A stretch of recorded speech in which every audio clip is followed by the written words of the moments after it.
Ready.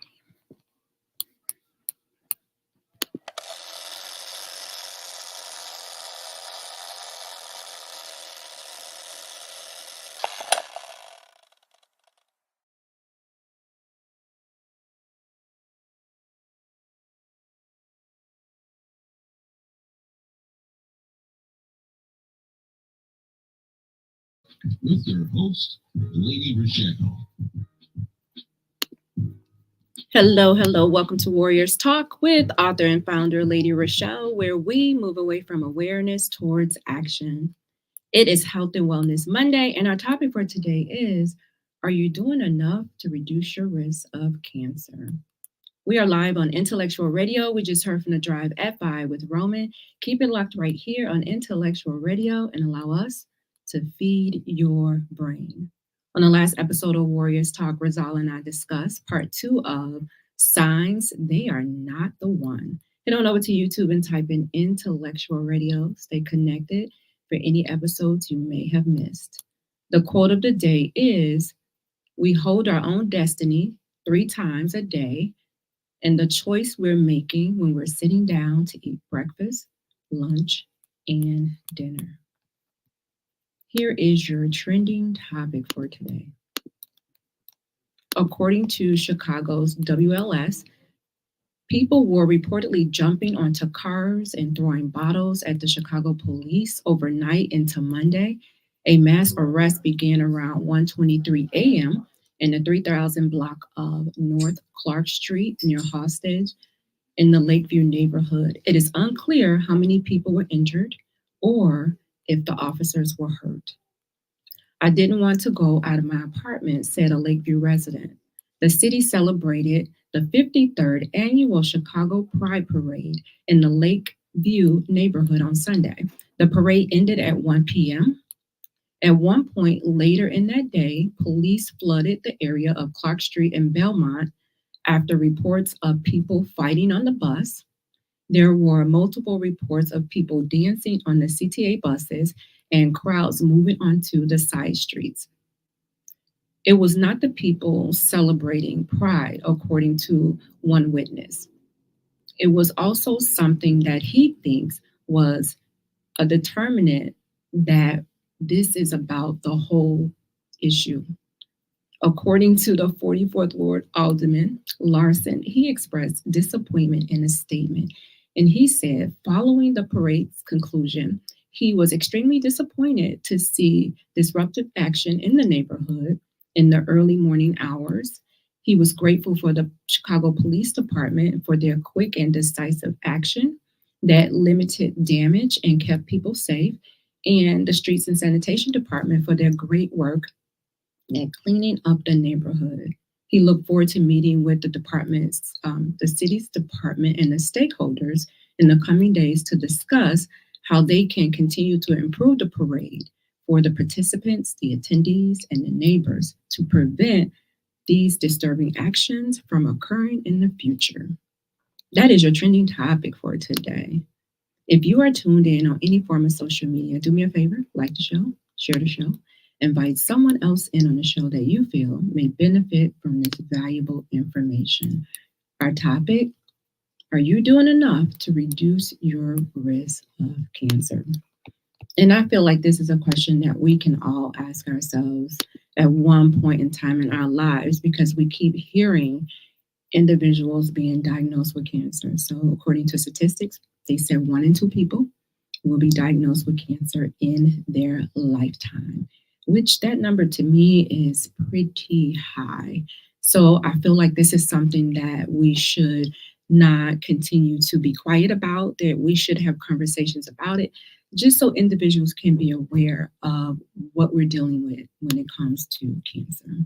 So according to the World Health Organization, also known as WHO, they say 30 to 50% of cancers are preventable.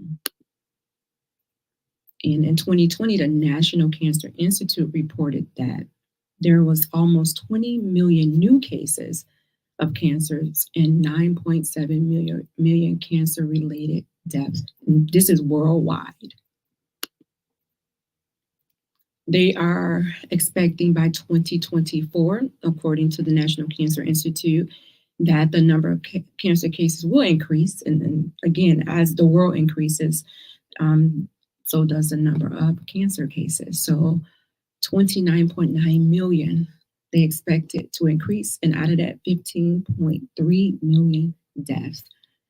So with the increase in cancer numbers, we know that there's an increase in deaths that comes along with it.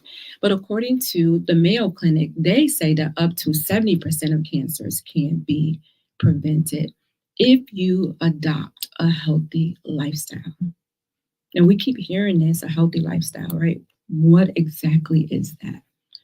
So I want to play a quick video really quick, and then we'll discuss the video. Prevent it. Number one, quit smoking. I'm not just talking about cigarettes. I'm talking about vaping. I'm talking about hookah.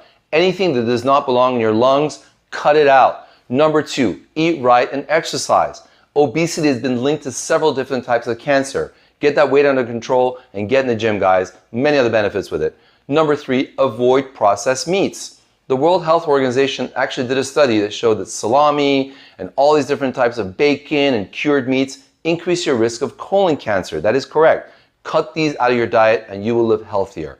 Number four, safe sex. Now we all know the risk of HIV, but did you know that hepatitis and HPV are also associated with unsafe sexual practices? And hepatitis greatly increases liver cancer. HPV can greatly increase cervical cancer. If you're at risk, you may want to consider getting vaccinated as well. And finally, sunscreen. Yes, guys, you got to put it on every time you go out of the house, whether the sun is shining or not. The rates of skin cancer have skyrocketed, and sunscreen is your best protection. I use it almost every single day. These top 5 things can keep you out of health risks for a long, long time. Stay tuned for the next video. Thanks for watching. Ooh, he said a mouthful, a mouthful. The one that really stuck with me was the last one where he talked about skin cancer and using sunscreen. And I've mentioned before on the show that I was diagnosed with skin cancer back in 2018, but mine was not related to like the skin cancer that you get from not wearing sunscreen or tanning. Right?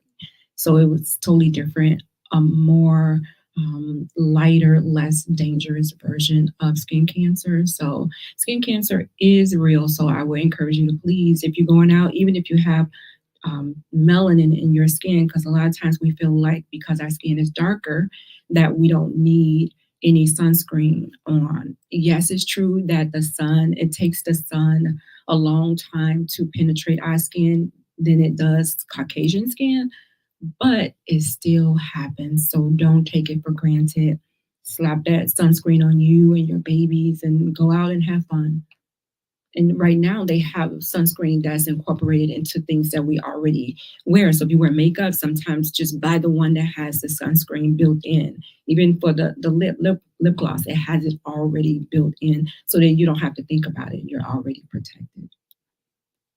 So that's just some of the things that are out there that you can do to reduce your risk of cancer.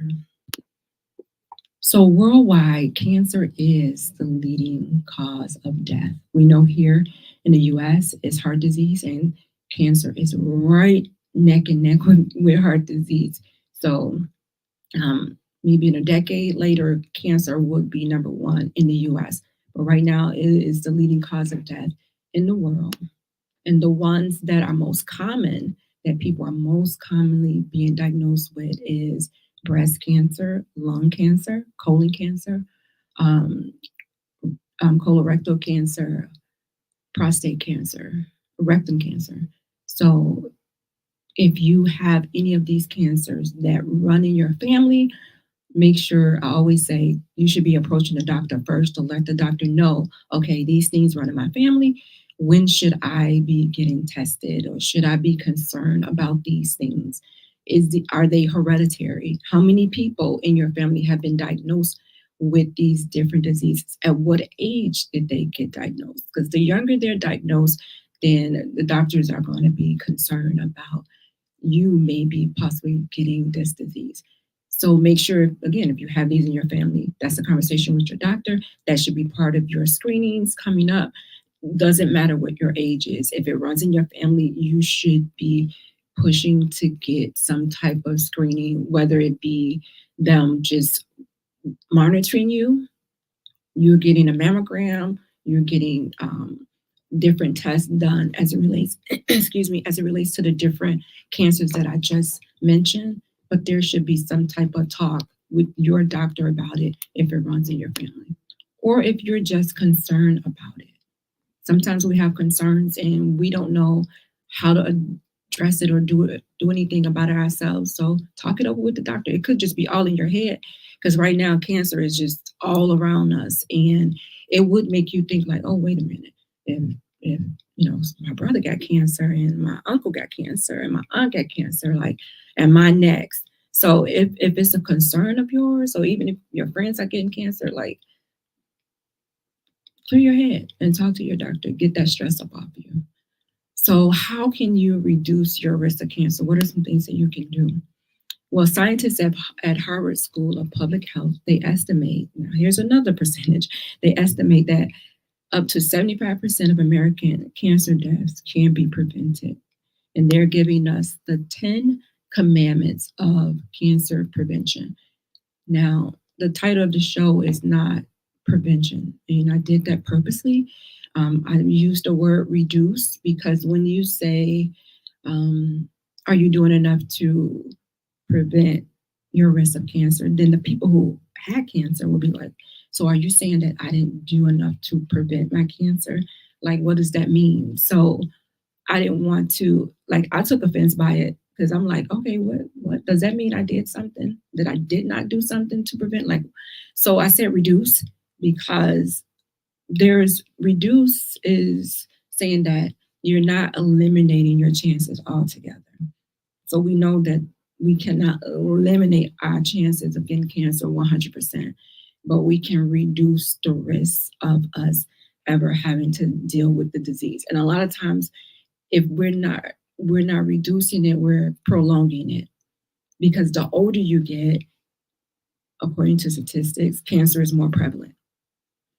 So just keep that in mind. So the first way they talk about is reducing your risk is tobacco. People who smoke, people who vape, any type of tobacco that you use exposes you to cancer. Even if you're getting secondhand smoke, people smoking around you, that's an issue as well. So you have to make sure, if you are a smoker, don't smoke around other people. Don't, because that's your choice and you don't want to stop smoking. Go off to yourself and keep all that smoke to yourself. Don't do it around other people and put their lives and their lungs at jeopardy because of this habit that you have. So any type of tobacco, right? Because I know we try to justify certain type of tobaccos, but if you read the labels on the cigarettes, they will say that it causes cancer, which I don't understand why people still smoke. And I understand addiction, but I would say you would need some help if you're having a hard time not being able to quit, knowing that smoking does lead to lung cancer. And secondhand smoke leads to it as well. So protect yourself and protect the people around you. Don't put other people in jeopardy.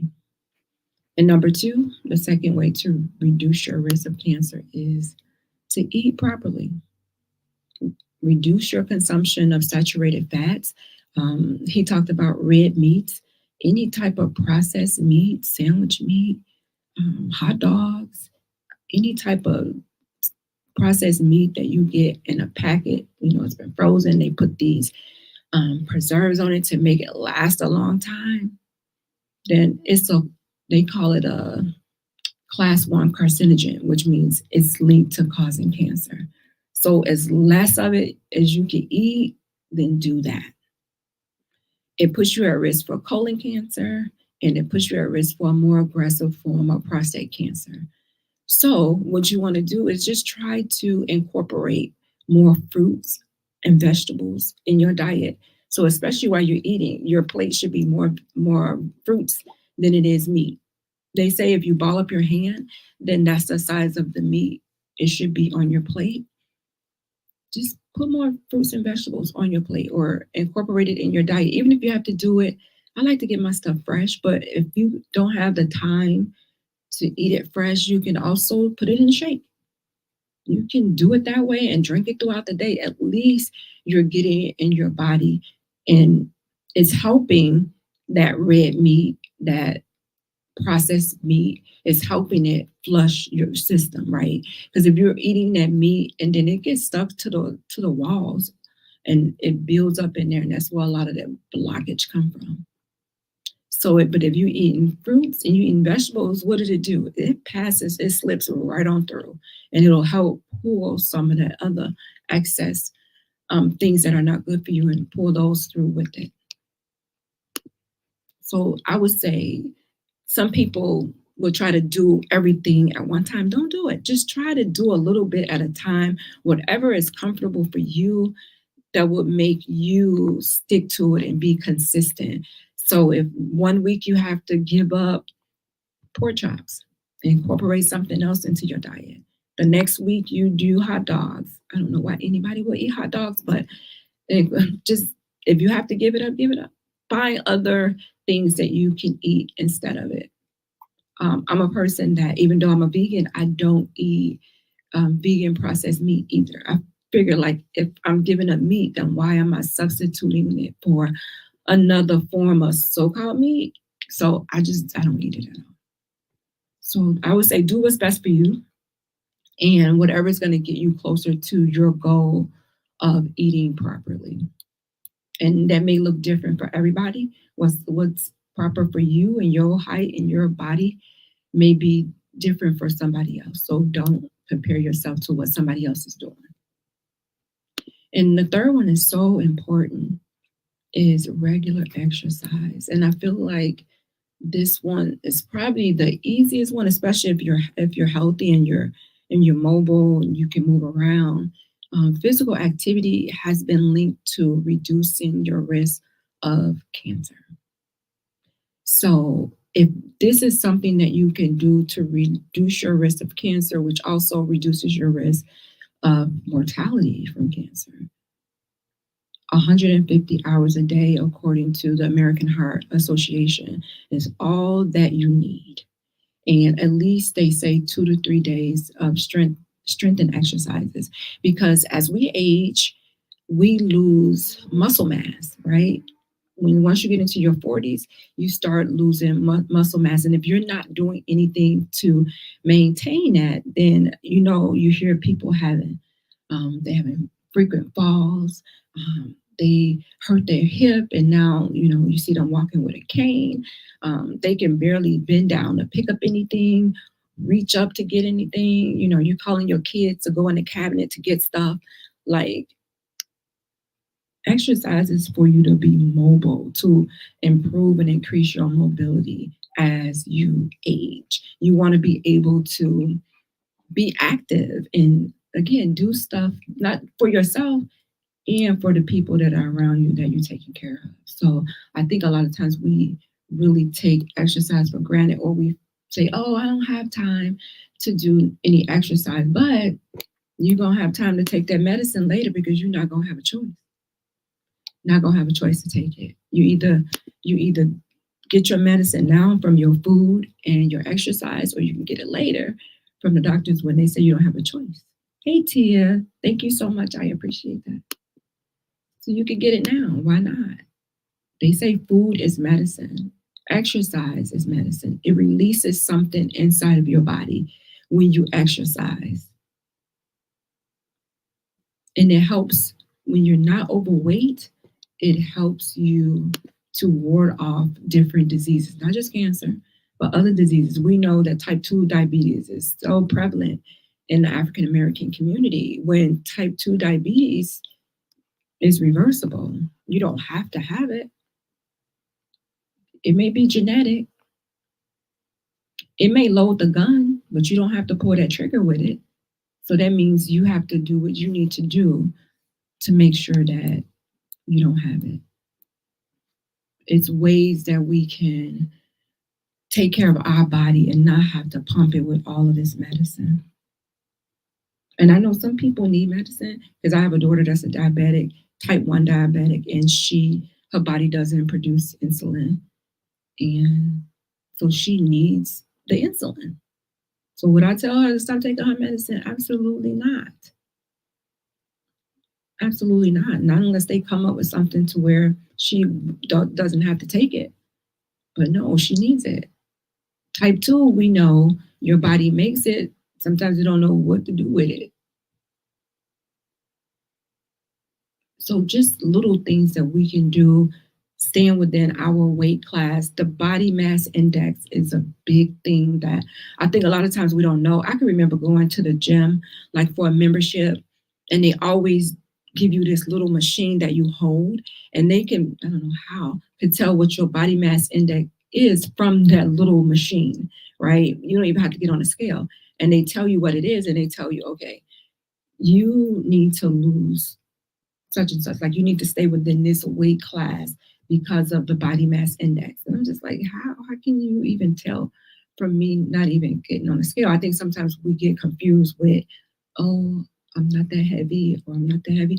And you would be surprised with the body mass index. You don't even have to be that heavy to be overweight. So we always talk about know your numbers. Know your numbers. You should be going to the doctor to know what your numbers is. Your high blood pressure. I mean, not high blood pressure. I don't put that on you. Your blood pressure, your glucose number. Ask them to your heart rate. Like get all of your numbers checked so you know what they are. So every time you go to the doctor, you know that they're not spiking up, right? You can keep track of what's happening. Because a lot of times we don't see the same doctor over and over again. And sometimes they don't know. They just reading off of a file of what somebody else wrote. You should be able to keep your own records about what's happening to you. Number 5, if you choose to drink, it says to limit your drink to 1 a day. Now, this is kind of conflicting because I've heard a lot of other studies saying any amount of alcohol can increase your risk of cancer. Any amount. And I know they at one point they were saying, oh, you can have a glass of red wine. And some people said, oh, okay, so they're drinking red wine every night. And now they're saying, don't do that. So according to these 10 commandments, it says if you choose to drink, then limit yourself to 1 drink. And for women and men, our bodies are different. So they are able to hold more than we are when it comes to ounces. And so I would say if you are a drinker, just drink responsibly. Or don't drink at all. Number 6, it says avoid unnecessary exposure to radiation. I don't know who would be exposing themselves unnecessarily, but it increases your risk of lung cancer, it says. So it increases your risk of lung and skin cancer. We know we talk about cell phones a lot, and people say cell phones are linked to cancer. Don't sleep with your cell phone in the bed. It can link to cancer. Don't microwave your food. It can cause cancer. And it's so many different things that kind of confuses you about different radiation. I will tell you that when you get radiation from cancer, there's a chance that radiation can cause cancer. A lot of times they don't tell you that, but they'll tell you, oh, you need radiation. But a lot of times, majority of the time, they're not going to tell you radiation causes cancer. It could possibly cause that cancer to come back. But so why are you treating me with this radiation if there's a chance that this radiation may come back? They don't tell you that. A lot of times people just do it because they feel like their life is dependent on it. If they don't get this radiation, then there's a chance. They try to spook you too. They'll say, well, we just want to make sure we give you, everything that you need to keep from this cancer coming back. So we're going to give you the chemo and radiation. You have that double defense. Chemo can cause cancer as well. They don't tell you that. They don't tell you that, especially when you're getting it. They're not, and I don't know if they expect you to do your own research on it, which you should, but they don't tell you. They don't tell you that it can cause cancer. And you're like, how? Why are you giving it to me if one day it may cause cancer? They don't tell you that. Number 7, avoid exposure to industrial and environmental toxins. Things like we already know, and I don't know how many people are around asbestos, different things that even some of our cleaning products that we have that we don't really read the labels that can cause cancer. So I would say if you're using a product, look it up on the internet to see, what the ingredients is. Has there been a link to cancer? If it's something that you're using all the time, because it could be effective, but then you don't know that it could be causing cancer. I think about hairdressers or hairstylists, and they use the powder bleach. And a lot of times, if you're not wearing that mask, the little particles can get up in your nostrils and your lungs. And definitely, I believe that definitely can cause cancer. So if you notice when we go get our nails done, they have their masks on, but you're sitting there getting your nails done and you don't. But they have their masks on, especially because they're working around it all day. But just that little bit of time that you're in there and you're inhaling that. And even when you're getting your nails done and you're putting your hand under that light, you're being exposed to radiation. But we don't really think about that. We want to look pretty. You want to look nice, and it's a fast, quick, easy out, right? Because when you get like the no chip, or it's a fast out, you don't have to wait for the polish to dry. So they put that special polish on there. You put your hands under that light, and you out of there quick. You don't have to sit there and put your hand on a fan and wait for it to dry. A lot of that stuff, even though it's efficient, it's quick, a lot of it is known to and linked to causing cancer. They don't tell us that though. So another way you can reduce your risk of cancer is to avoid infections that contribute to cancer. And this is hepatitis, is a virus that's linked to cancer, liver cancer. And we talk about the HPV, it contributes to cervical cancer. So hepatitis, we know you can get it from contaminated needles. It's sexually transmitted. The HPV is sexually transmitted. They do have a vaccine for the HPV that you can get. I think it's starting at age 12, and it helps prevent cervical cancer. So it is a vaccine out there for it, but if you don't take advantage of it, or you don't allow your kids to take advantage of it, then what good is it going to do? And these are ways that you can avoid having those particular cancers. Number 9. Oh, I'm so bad with this one. Make quality sleep a priority. Hey, Angela. I'm so bad with this one. I can't even remember when. I don't even know what they consider quality sleep. Is it 8 hours? Is it 7 hours? That they consider what quality sleep is. But I know that I'm not getting any quality sleep at night. I guess when you sleep, your body is relaxing, it's repairing itself. If you're sick, especially if you've been through chemo, that the time that you're sleeping, your body you're not getting in that quality sleep, then you're doing damage to your body. You're doing damage to your body. So make sure you carve out time to get you some good sleep. If you have to, I'm not a person that takes stuff to make me go to sleep, like melatonin or anything.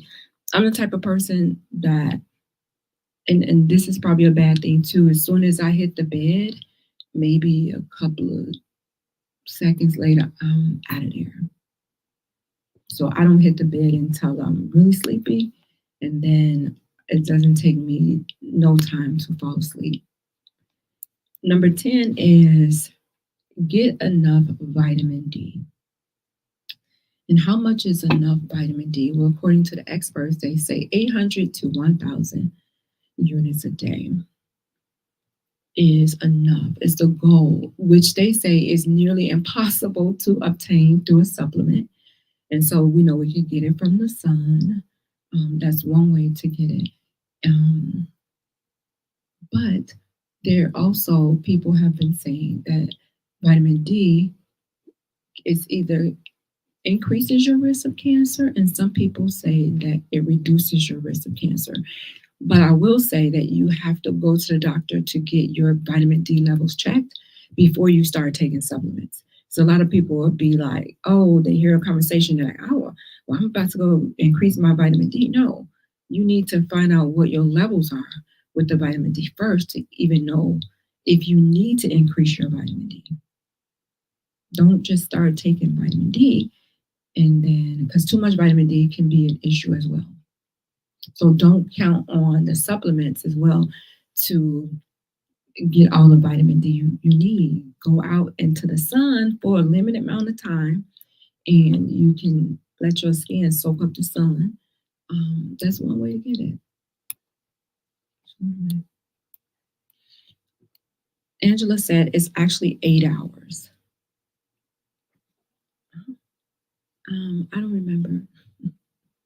8 hours of sleep is what's needed. Who is sleeping for 8 hours?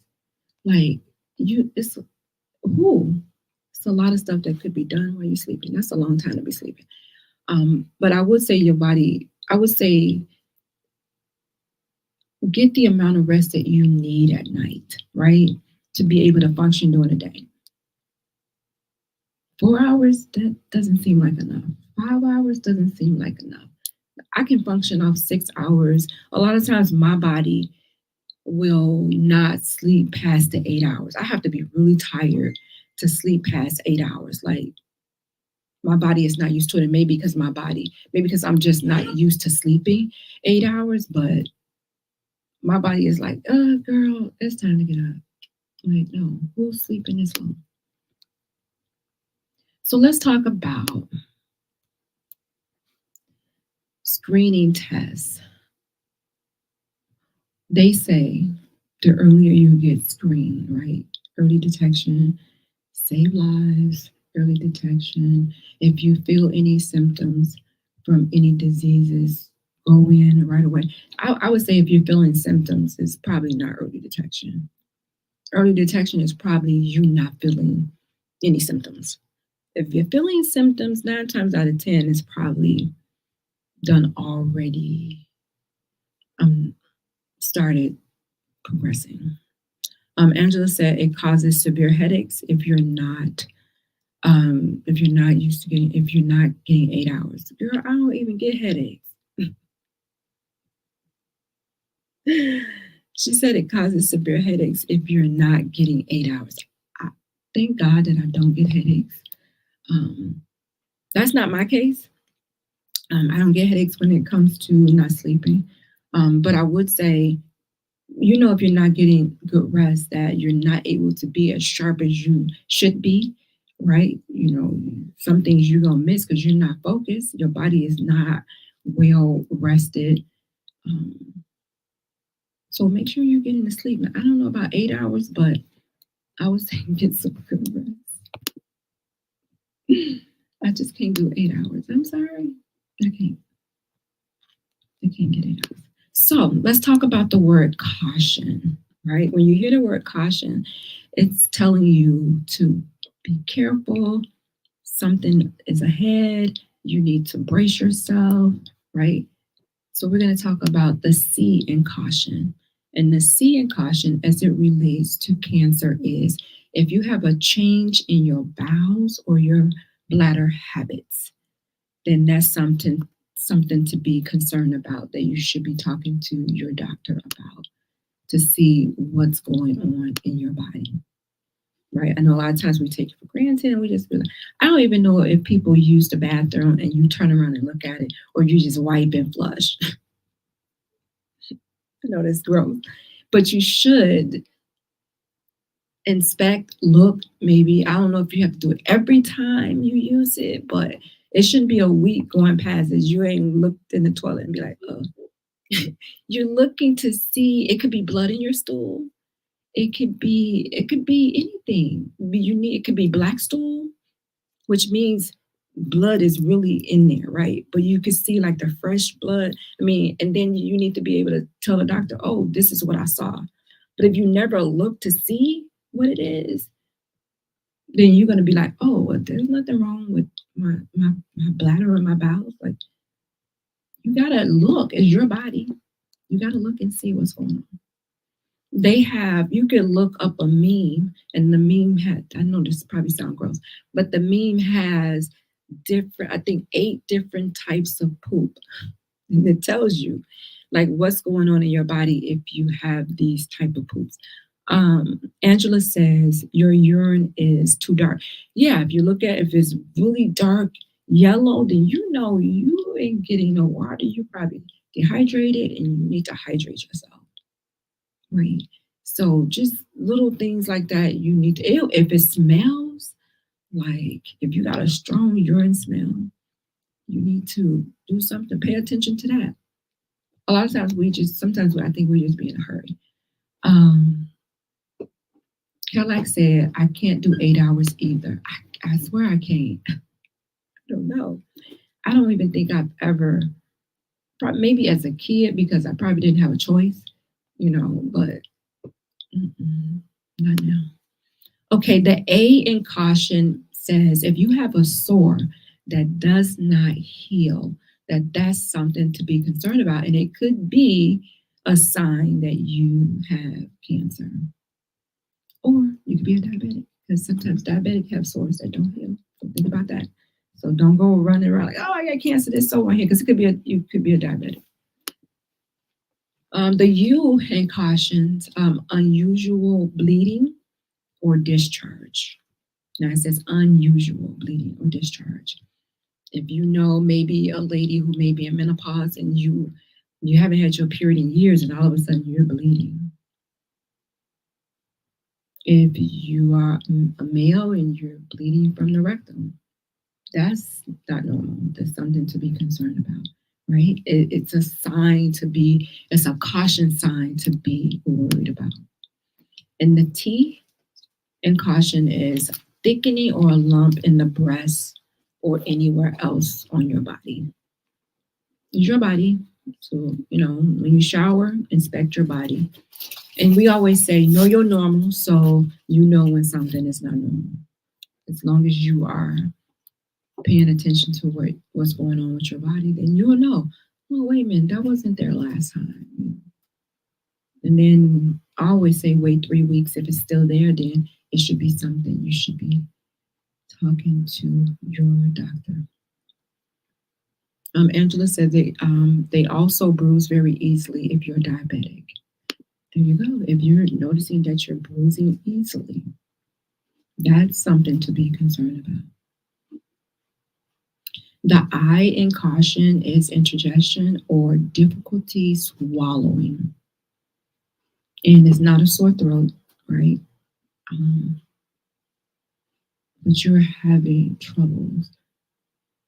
Your food is not digesting properly, and you're having problems swallowing. You're like, now, a person that none of us are just going to keep going on and on about our life for a long period of time, not being able to swallow or, not being able to digest our food. We're going to be like, I'm going to see about what's going on.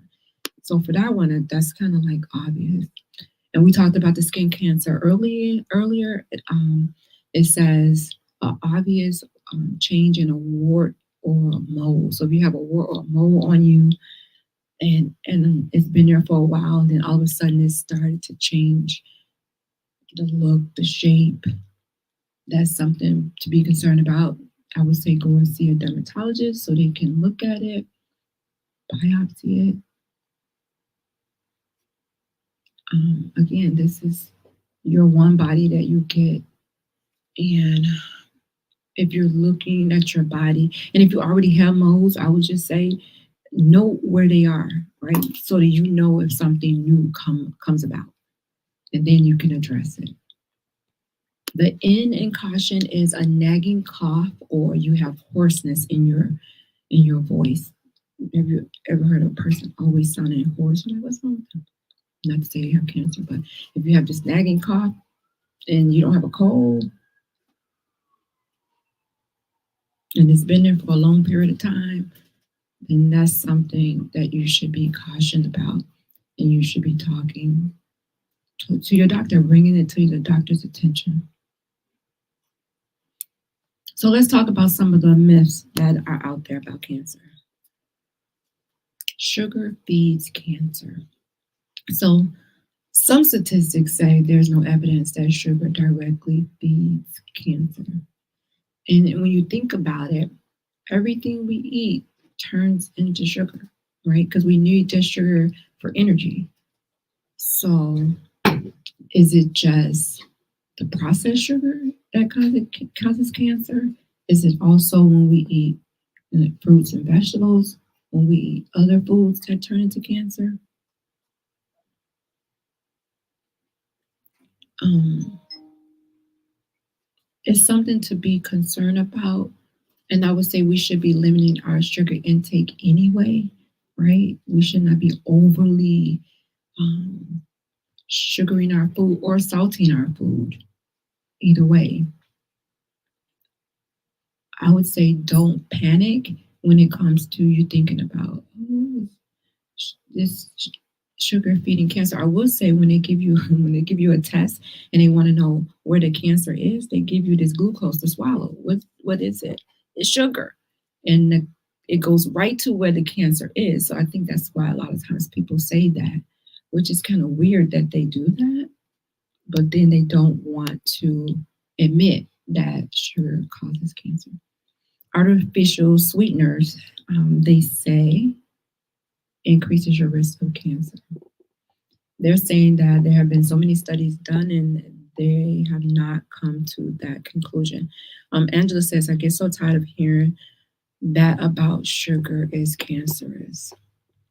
It is. It can be really scary when you think about it because, again, everything we eat has sugar in it, turns into sugar. So what can you do?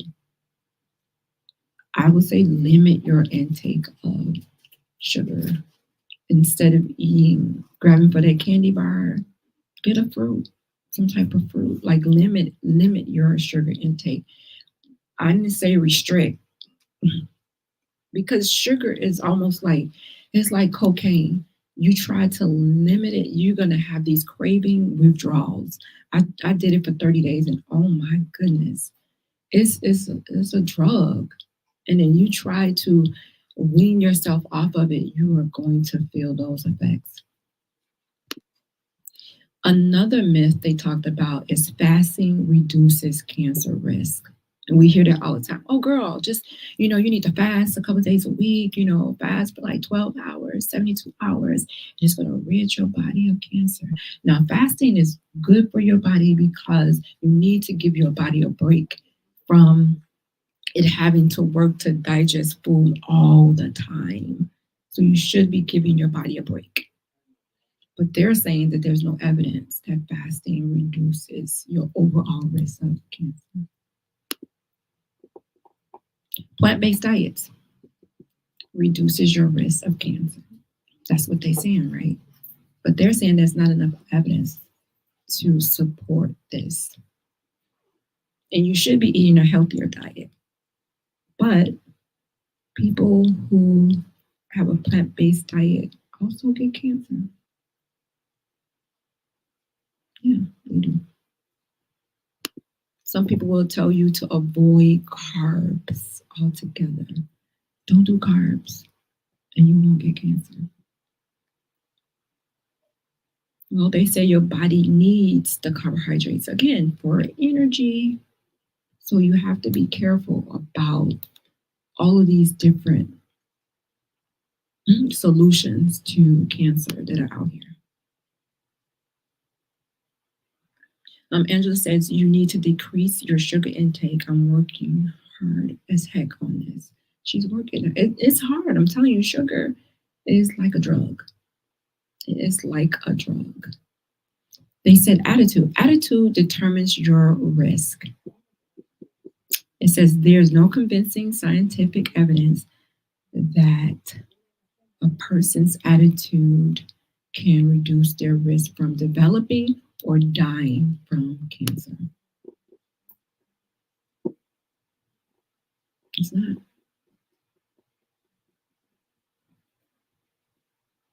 And people will tell you all the time to have a positive attitude and girl, you could beat the cancer, just be positive. It's your mindset.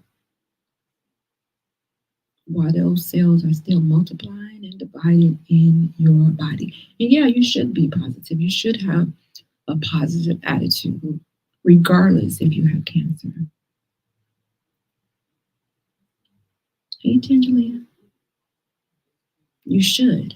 But don't think that, oh, I'm not positive and I had a bad day and I was thinking this way now, my cancer is going to. No, don't allow people to have you thinking that way. So there you have it. I have given you 10 commandments on how to reduce your risk of cancer. I gave you the word caution that gave you symptoms of cancer to look out for. And then we talked about myths that are floating around about cancer that you should avoid. I am grateful for my sponsor on today, which is Gloria Dodson with Mary Kay, and she's catering to all of your beauty needs from head to toe. You can head over to her website, marykay.com/GDOTSON for some of her fantastic products. Warriors Talk is always looking for guests for a testimonial Monday. If you yourself or you know someone who would like to be a guest to empower and educate others with your journey, just email me at warriorstalk1@gmail.com or you can inbox me on Facebook. Warriors Talk is getting ready to have our 8th annual Survivors Night of Reflection Gala, and it's taking place on Saturday, October the 19th, 11 a.m. to 3 p.m. at the Crystal Sky Banquet Hall in McCook, Illinois. The tickets are $60. You can sponsor a survivor to come free. You can email me for sponsorship, or if you would like to be a vendor. I'm so excited because this is our 8th year, you guys. If you've been with me from year one, you already know we are growing. We are growing. You guys don't go anywhere. Stay right here on Intellectual Radio. Coming up next is Pillow Talk with God, so you don't want to go anywhere. I will leave you with these words of wisdom. Remember to test, assess, address, but don't guess when it comes to cancer. So join me next Monday right here at 6 p.m. on Intellectual Radio. As always, thank you for tuning in to Warriors Talk with author and founder Lady ReShell, where we are changing lives one warrior at a time. Thank you for listening to this week's edition of Warriors Talk with Lady ReShell. To find out more about Warriors Talk, follow at Warriors Talk, the number 1, on all social media outlets, and Warriors Talk with Lady ReShell on YouTube. Please join us next week and every Monday evening at 6 p.m. Central Standard Time on intellectualradio.com for Warriors Talk with Lady ReShell, where we encourage, educate, and empower you into action.